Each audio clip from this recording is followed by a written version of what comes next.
Chers collègues, 44% des personnes au chômage en Auvergne-Rhône-Alpes sont au chômage depuis plus d'un an et ce chiffre a augmenté de plus de 8% sur l'année 2018.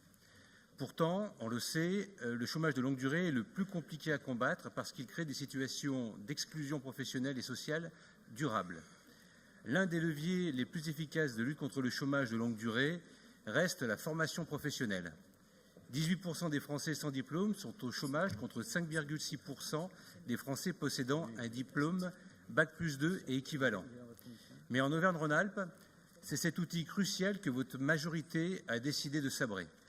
Les 150 millions de baisse de budget depuis le début de votre mandat l'attestent.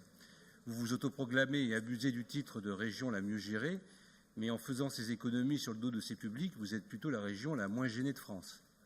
Alors, heureusement, des structures innovent pour apporter des réponses nouvelles au chômage de longue durée.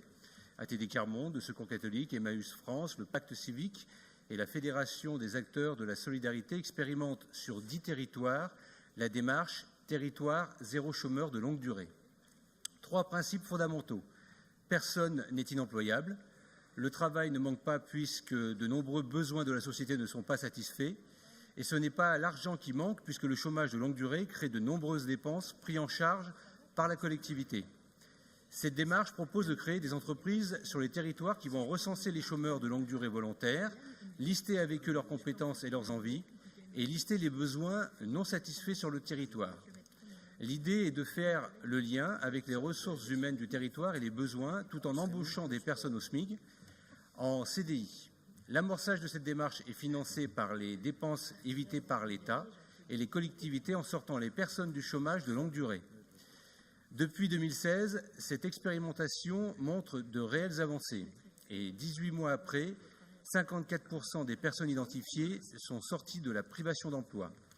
Reste la question de la viabilité économique des entreprises à but d'emploi à pérenniser.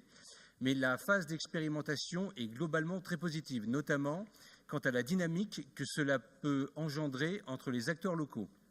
Le président de la République s'est engagé à élargir l'expérimentation à de nouveaux territoires. Nous vous proposons donc que la région encourage les nouveaux territoires qui souhaitent rejoindre cette démarche, comme nous l'avions fait au lancement de l'expérimentation en 2016, en engageant 100 000 € en autorisation d'engagement et 20 000 € en crédit de fonctionnement. Je vous remercie. Très bien, merci, monsieur.